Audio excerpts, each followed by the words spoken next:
Hola. La temporada de la bellota, por lo tanto de la forestación de bellota para conseguir futuros bosques de quercus, se ha acabado. Ya estamos a finales de febrero y en realidad hace ya bastante que se ha acabado, casi 2 semanas quizá, o tres, mucho más en un año que ha sido pobre en bellota. La temporada 2021-2022, como sabéis, pues ha sido pobretona en bellota, no ha tenido exuberancia productiva y nos encontramos ahora pues con que está acabada. Bien, ha sido muy interesante el proyecto Arrendajo, cada vez lo conocen más personas, más grupos, más colectivos, se incorporan más y nos acercamos a nuestro proyecto de que 100.000 personas recolecten 10 kilos de bellotas en los meses esenciales de la bellota y las siembren para que germinen. Entonces, si así fuera, tendríamos 1 millón de kilos de bellota. De ahí saldrían muchísimos árboles en las condiciones tan difíciles y cada vez más que hay en la península ibérica, que se está convirtiendo en un semidesierto por varias causas. Una de ellas es la presión institucional y empresarial para desarrollar la agricultura actual, que es el mal mayor y la destrucción número uno, una agricultura que se dirige a abastecer a las ciudades. Y por otro lado, pues la desidia, el abandono, la irresponsabilidad, la pereza de la población actual que, pues bueno, los seres nada, pues son nada, tampoco sirven para coger 10 kilos de bellota, que no es gran trabajo, y ponerlos, porque vamos a ver, 10 kilos pues se pueden coger 5 en noviembre y 5 en diciembre. Incluso si me lo ponéis más sencillito, 3 en noviembre, 3 en diciembre y 3 en enero. En enero todavía es época de bellotas y luego pues se hacen salidas al campo con amigos. Nosotros organizamos como proyecto Arrendajo salidas, pero también me cuentan que lo está haciendo eso bastante gente por muchos sitios. Incluso de vez en cuando nos mandan vídeos en donde se ve gente trabajando ardorosamente, alzada en mano, para poner las bellotas, a veces para poner las plántulas que sacan de los viveros. Pero me quería referir a un hecho que, bueno, pues a mí me inquieta, que es la sequía. La sequía ahora es terrible. Llevamos sin llover, que merezca la pena usar la palabra llover, ¿desde cuándo? Pues probablemente desde la primavera de 2021, porque llovió un poquito en septiembre, llovió otro poquito en octubre, muy poquito, noviembre fue casi del todo seco, diciembre igual, enero igual y está acabando febrero y lo que tenemos es este inmisericorde sol de invierno que ya pone en peligro incluso la cosecha de cereal. El cereal que se puso en el otoño pues no está encontrando condiciones de humedad suficiente, la tierra no está en tempero, como se decía antaño. En tempero es que se reúnan las condiciones de humedad, de mullición de la tierra que tiene que estar mullida, húmeda y preparada para recibir la semilla y para que ésta salga adelante. De tal manera que yo entiendo que la cosecha cereal de este año se va a perder en gran medida, quizá luego se sustituya en algunos sitios, se labre la tierra y se ponga el cereal de primavera, pero bueno, todo esto son pérdidas enormes. ¿Por qué la sequía? ¿Por qué una sequía tan terrible? Es una anomalía climática tremenda. Y entonces, pues también nos afecta a nosotros. Las bellotas que hemos puesto, que han sido bastantes, tanto de gente que ha adherido al proyecto Arrendajo, pero también y sobre todo, diría yo, de gente que sin sumarse todavía al proyecto Arrendajo, pues ha puesto mucho por ahí, ha cogido bellotas y la ha puesto, pues, ¿qué va a pasar con ellas? Pues a mí me crea una cierta angustia. No sé si en suelos donde los ponemos, que a menudo son suelos pobres, porque es donde hay que hacer que resurja el bosque de encinas, de robles, etcétera, pues entonces allí lo que tenemos es unas bellotas que no han recibido humedad suficiente, que no han recibido lluvias y no me queda claro si están germinando o no están germinando. Tendremos que hacer un recorrido por las zonas que hemos forestado, que hemos sembrado de bellotas y a ver qué pasa. Lo estuvimos haciendo pues con una plantación de bellotas de la temporada primera, que fue la temporada 2019-2020, y encontramos en un sitio de Castilla una que habían nacido bastantes, se podían contar allí, si uno se dispersaba bien por la zona donde lo habíamos hecho, hasta cientos de plántulas de encina, algunas de coscoja al parecer, que eran el resultado de las bellotas que nosotros habíamos puesto pues 2 años antes. Pero observamos con pena o también con sorpresa que los árboles, los arbolitos, las plántulas que tienen unos 7 centímetros de altura, tenían muchas hojas marrones. Si tenían, por ejemplo, 5 o 6 hojas, pues 2 o 3 se habían quedado marrones. Esto es un síntoma negativo. Y allí hicimos un pequeño cónclave, una pequeña reunión de la que creo que os hablé en una anterior intervención mía, para averiguar qué era aquello, ¿no? Que era realmente la seca. Era muy raro, ¿no? Además, la seca no aparece de ese modo, tiene algunas particularidades. Tampoco parecía que indicara que el árbol se estaba quedando sin savia y secándose, porque era una hoja estaba aquí verde, pero la de arriba estaba marrón. Entonces, pensando, creo que he llegado a una explicación que tiene que ver con la sequía, pero de otra manera. Sabéis que en ciertas zonas de la península ibérica tuvimos, del centro de la península ibérica, en enero de 2021 tuvimos un ciclón polar que se llama Filomena. El ciclón polar Filomena creó temperaturas en ciertos espacios de 18 y 20 grados bajo cero, de tal manera que es observable que olivos que tienen ya bastantes años, pongamos 30, 40, 50, no son pequeños, pues se quedaron secos, se quedaron helados y adoptaron un horrible color marrón grisáceo que indicaba que estaban muertos o semimuertos. Yo esto les he venido siguiendo a lo largo de todo el año transcurrido, desde enero de 2021 hasta ahora, febrero de 2022, he observado que algunos de estos olivos se han recuperado, pero quedan debilitados. Hay que cortarles las ramas donde estén secos, hay que hacerles como una poda antihelada.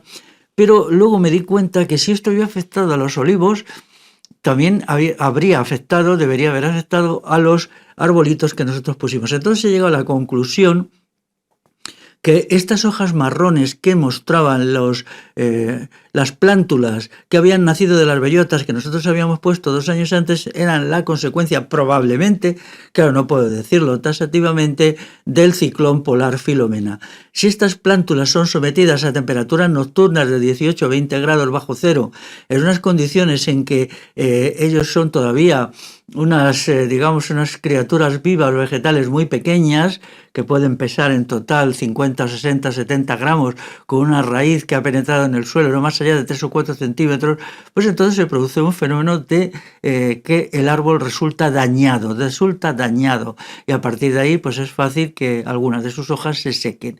Mientras el sistema radicular de estas plántulas resista, pues saldrán adelante, pero si no resiste, pues vamos a ver qué pasa, ¿no? Yo observé luego que donde las habíamos puesto eran unos cerros que tienen un río al fondo y entonces es un corredor norte-sur, de tal manera que por ahí los vientos helados del norte, que fueron los que trajeron el ciclón polar Filomena, pues entrarían y es posible que en alguna noche de invierno, pongamos una noche del día 6, 7, 8, 9, 10 de enero de 2021, allí se alcanzarán temperaturas incluso por debajo, algún grado por debajo de los 20 grados bajo cero. Entonces esto, claro, una encina lo soporta, las encinas soportan, se dice, hasta 30 grados bajo cero, pero no, una cosa es la encina, que ya tiene su porte, tiene su altura, o incluso los chaparros, que ya están arraigadas, ya tienen sus raíces de 2 metros de profundidad, pero no la plántula chiquitita. Bueno, esto cuando lo pensé me tranquilizó porque dije, bien, si esto es un efecto de Filomena, pues ya sabemos por qué es, ¿no? Pero vamos a ver ahora qué significa esto en una perspectiva más general. Vamos a ver, el ciclón Filomena fue una anomalía. En el clima mediterráneo continental es muy raro que las temperaturas bajen de 12 grados bajo cero, 12, 14 como mucho, y eso pues por un tiempo limitado. No lo que sucedió, que durante una semana sucedió eso en ciertas áreas de la meseta. Durante una semana pues pegaban heladas nocturnas y luego por el día ni siquiera se alcanzaban temperaturas por encima de los 0 grados. Entonces, esta anomalía, ¿de dónde viene? ¿De dónde resulta? Igual que la sequía actual es espantosa. 4 meses sin llover prácticamente, salvo un poquito de lluvia, que no arregla nada. Entonces tenemos que preguntarnos, todas estas anomalías climáticas que no corresponden al modelo de la carbonización, el problema del dióxido de carbono que crece y crece, pues porque el proyecto Arrendajo, al recuperar el bosque, pretende recuperar un clima que no daña la naturaleza, porque estos golpes terribles de frío y estas sequías, claro, lloverá en algún momento, pero ¿cómo quedan de debilitados los árboles y los arbustos? Quedan muy debilitados. Eso se ve cuando te fijas en ellos después de las sequías, cuando por ejemplo, a los árboles pues se les ponen las hojas, sean caducifolios o sean perennes, se les ponen las hojas de un color grisáceo, porque el estrés hídrico los va comiendo por dentro. Entonces te das cuenta que sí, se recuperan, pero no se recuperan del todo. Siempre hay un daño orgánico que permanece de estas sequías tan largas y prolongadas, o de estos golpes de frío tan terribles, o estos golpes de calor. Este clima que se hace cada vez más extremista, cada vez más imprevisible, cada vez más incontrolable, tiene que tener una respuesta. Quería hablar sobre todo esto de la descarbonización, la carbonización, el dióxido de carbono, todo esto. Bueno, ahora ya este asunto pues se ha quitado la máscara. Yo quería decir que a mí esto nunca me ha convencido. Tenemos anomalías climáticas, pero yo creo que están en otro lado. Hay efectivamente unas transformaciones climáticas negativas, todas las que yo estoy citando, pero se deben a esto. Vamos a ver, todo esto ha sido promovido por los verdes, es más, por el Partido Verde Alemán, y hace muy poquito han declarado que es verde la energía atómica. ¿Cómo se puede admitir esto? Aquí se han quitado la máscara, se han puesto en evidencia que todo el movimiento ecologista y el movimiento verde pues construye algo horripilante que es la energía nuclear. Ahora resulta que la energía nuclear, como no emite dióxido de carbono en la atmósfera, es estupenda y nos van a llenar de centrales nucleares de pe a pa. Esto demuestra hasta qué punto el ecologismo es falaz, es engañoso, es mentiroso y es ecocida. Es ecocida. Yo nunca jamás voy a aceptar la energía nuclear contra la que hemos luchado tantos años. Recordemos lo del Lemoiz en Euskal Herria y también incluso que ha habido enfrentamientos con los cuerpos represivos en los cuales han muerto gente por esta manifestación. Recuerdo una manifestación, yo no andaba lejos, donde murió una chica. La Guardia Civil mató a tiros en una manifestación ecologista hace ya 30 más años, que se llamaba Gladys. Yo aquello lo lloré mucho y nunca lo olvidaré.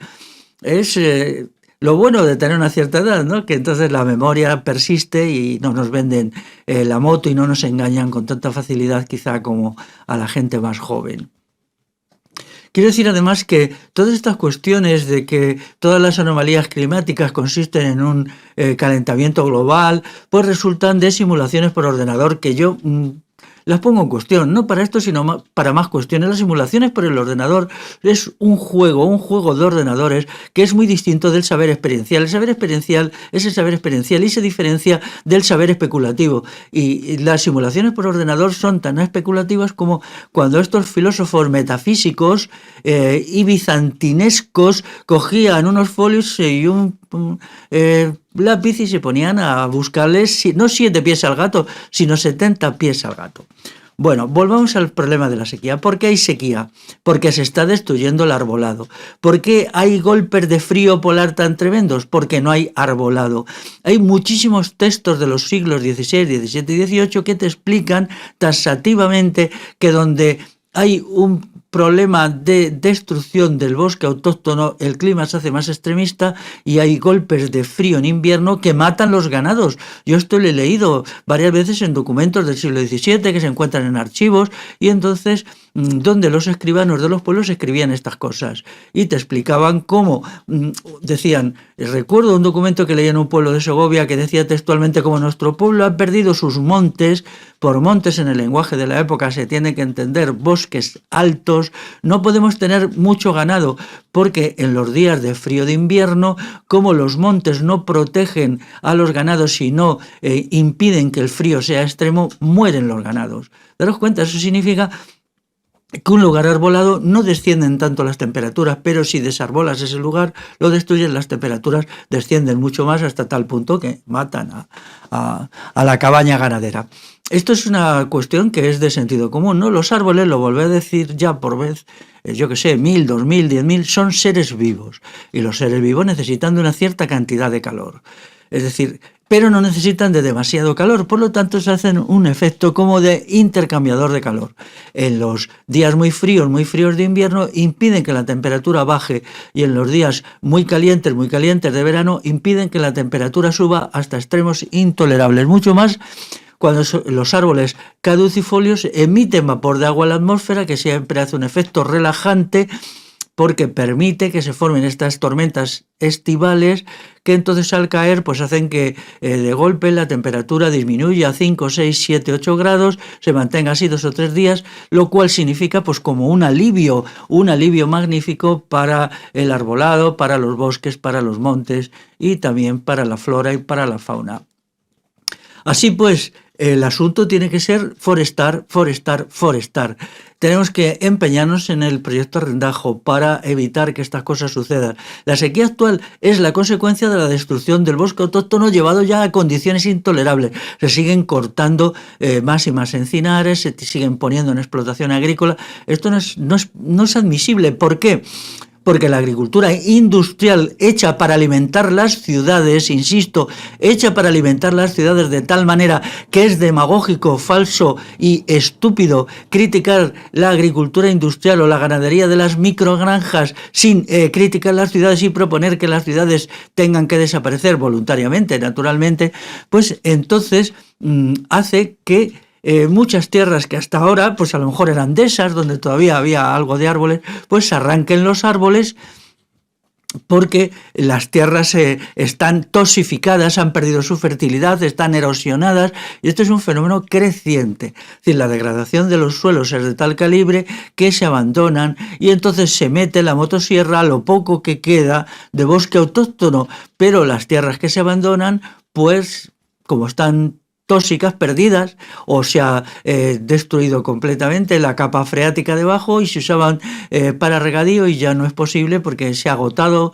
la capa freática. Este proceso de destrucción de los suelos llevará en un momento dado a que los suelos agrícolas sean tan escasos que no puedan mantener a la población. Primero eso se observará como una subida del precio de los alimentos. Atención, porque claro, cuando hay algo es escaso, empiezan a subir el precio de los alimentos, que ya se está notando, y luego, pues por una escasez grave de alimentos. Vuelvo a decir, no habrá colapso de la agricultura. Estoy en contra de las teorías colapsistas, que son infantiles. Lo que habrá será una retirada de la producción de tierras que ya no producen nada, que ni siquiera se recoge la semilla que se ponen en ellas de lo degradadas que están. Entonces habrá una retirada progresiva, cada vez habrá menos tierras agrícolas y por lo tanto menos alimentos producidos, porque incluso las tierras en producción, incluso las mejores, están ya sometidas a la ley de los rendimientos decrecientes. Esto lo hablaba con un agricultor hace 10 días, me parece, y me decía efectivamente, lo que ahora se produce en la agricultura exige cada vez más gastos en semillas, en herbicidas, en pesticidas, en fertilizantes químicos, en fertilizantes de esto y lo otro, en productos para que las hojas no se pierdan todo el agua en los días peores del verano, para cerrarles los poros y todas estas miles y miles de cositas que los vendedores de productos horribles para los agricultores pues inventan, ¿no? Entonces, claro, cada día para conseguir una cantidad estable de cosecha tiene que haber una cantidad creciente de insumos agrícolas. Y lo mismo pasa en la ganadería, porque la ganadería y la agricultura actual son irracionales, porque surgen de la violación de las normas más elementales de la agricultura, que son la combinación entre agricultura, selvicultura y ganadería. Así pues, tenemos una sequía tremenda. Para el verano de 2022, pues, ¿habrá aguas para las piscinas? A mí no me importa, a mí no me gustan las piscinas, nunca me han gustado y no sé nadar. O sea que allá cada cual, siempre estará pues el mar, supongo yo, ¿no? El mar no se secará con todo. Muchos ríos dejarán de correr, eso es catastrófico, porque la flora y fauna acuática sufrirá muchísimo y cuando vuelvan a correr no se recupera. Todos estos desastres son reversibles en un sentido. Yo he visto ríos que se secaron en las grandes sequías de los años 90, ya han perdido una parte decisiva, ahora corren otra vez, tienen agua, pero han perdido una parte decisiva de su fauna, en algún caso muy curiosa, como era el mejillón de agua dulce, la almeja de agua dulce, que yo entiendo que se han extinguido prácticamente del todo, cuando antes de esa etapa de sequía existían. Entonces, ¿Qué podemos hacer? Pues podemos hacer plantar, plantar y plantar, pero también criticar la agricultura actual, la agricultura y las ciudades. El problema de las ciudades es la clave, porque con una población dispersa se puede primero aprovechar los frutos de la naturaleza que no son objetos de trabajo agrícola, como son las plantas silvestres, como en los frutos silvestres es el caso de la bellota, pero en las grandes metrópolis o megalópolis o urbes, ¿cómo se puede hacer esto? No te vas a comer el cemento, no te vas a comer el alquitrán, ¿no? Entonces no puedes comerte estas cosas, el asfalto tampoco, no son comestibles. Entonces, pues sin embargo, en una aldeíta pues es mucho más fácil, solo te separas 50 metros y allí tienes plantas silvestres comestibles que las puedes ir incorporando a tu dieta. Y luego, si quieres forestar, pues solo tienes que andar 100 metros, mientras que los que hacemos forestación desde las metrópolis tenemos que salir, hacernos un montón de kilómetros, etcétera, etcétera. Ya sabéis cómo son las cosas, ¿no? Al respecto. Quienes creen que tienen una foto fija, una idea estática de la realidad, os diré que hay un estudio maravilloso que explica que los malos años agrícolas del pasado, hasta la revolución liberal y la desamortización del comunal, eran sobre todo por exceso de lluvias. Eso indica que es mentira que la península ibérica haya sido siempre un secarral. Este estudio es muy interesante, se buscan malos años agrícolas, hurgando en los archivos de los siglos XVI y XVII sobre todo. También había estudios del siglo XVIII y concluían. Ese estudio muy interesante, todavía queda gente honrada entre el profesorado, muy poquita, que no están vendidos al poder constituido, y entre ciertos investigadores históricos llegan a las conclusiones siguientes. Primero, la gran mayoría de los malos años agrícolas eran por exceso de lluvia, no por sequía. Había luego otros años agrícolas malos que eran debido al exceso de fríos, venían fríos muy fuertes, pero por lo que cuentan, aunque entonces no se medían en grados centígrados, pero por lo que decían de qué se helaba, cómo se helaba, qué árboles no soportaban la helada, pues tendrían que ser golpes de helada de hasta 30 grados bajo cero. Pocos años, esto eran pocos años. Pues sí, de vez en cuando, un par de veces cada siglo o 3, venían estos golpes. Y luego había algunos años también malos años agrícolas que eran debido a la sequía, pero eran muy pocos. Creo recordar que el estudio decía que eran como solo el 5% y eran sequías mucho menos fuertes que las actuales. ¿Por qué? Porque había un bosque autóctono colosal, un bosque de caducifolias maravilloso que ahí producía agua. Los árboles son la fuente principal del agua. El agua no está principalmente en los ríos, no está principalmente en las fuentes, no está en los embalses, está en los árboles. Aunque mi versión de los hechos es que no sabemos bien cómo los árboles producen agua o la reproducen o la recrean o como queréis decirlo, el caso indudable es que los árboles nos dan el agua, nos otorgan el gran bien del agua. Por eso, la única agricultura que puede ser realmente productiva es aquella que se hace en medio de los bosques, es decir, en espacios pequeños, en medio de los bosques, que entonces gozaría de unas condiciones climáticas maravillosas, puesto que tendría mucha agua, las heladas no serían fuertes, aunque para ciertos cultivos es conveniente que las heladas sean fuertes porque purgan la tierra de plagas, porque preparan el suelo de alguna manera, pero claro, lo que no puede haber son heladas en abril o heladas en mayo. Las heladas están bien pues en diciembre, en enero, incluso en febrero, pero no más allá. Así pues, tenemos que persuadir a la gente que se sume al proyecto Rendajo, que trabaje ahí, hay que esforzarse, hay que coger la bellota, hay que conservarla, hay que ponerla y explicar todo esto. Y si no, todo lo demás es inútil porque la península ibérica se está quedando sin agua a una velocidad de vértigo. Lo que hizo el franquismo, una de las grandes barbaridades del franquismo, fueron los embalses. El vaso del embalse no llega, algunos de ellos se hicieron, claro, contando con los datos, se hicieron en los años 50 y 60, pero con los datos hídricos, es decir, el índice de lluvias de 30 o 40 años antes, en total de los años 10 y 20 del siglo pasado. Y se recorren los vasos de estos embalses y se ve que nunca llega ni al 15%, porque claro, la lluvia ha disminuido de tal manera y encima pues los suelos están muy secos que entonces absorbe mucha agua cuando llueve y entonces queda muy poca para llegar al embalse y llenarlo, ¿no? El 15%, el 20%, como mucho el 30%, algo verdaderamente terrible, ¿no? Hay otros en donde sí hay más agua, pero solo en años excepcionales. Esperemos que esta sequía pase. Tiemblo por las bellotas que hemos puesto en este año, en esta temporada, en esta temporada del proyecto Arrendajo 2021-2022, porque claro, al nivel que nosotros las metemos, 3 centímetros, 4 centímetros, pues el suelo está muy seco y no sé qué va a quedar.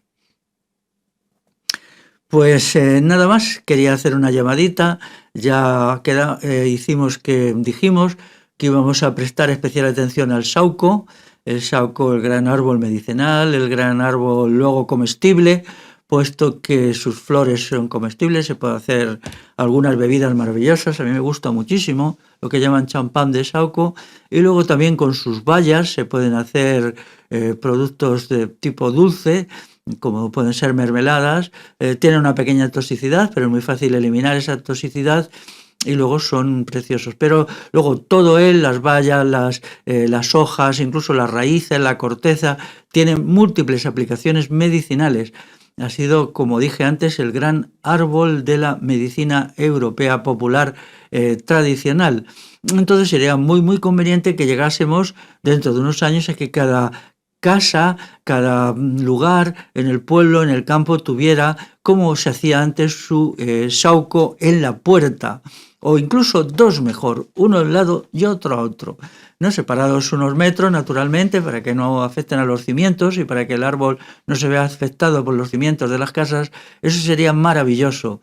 Y luego favorecería mucho a la avifauna también, que es un árbol muy querido por los pájaros, que van allí a comer sus semillas, incluso a hacer sus nidos, etc. Muy bien, pues hice un vídeo anterior diciendo, esta es la despedida del proyecto Arrendajo en este año. Pues me despido por segunda vez. Pues nada, así queda la cosa. Me despido por segunda vez. Hasta luego.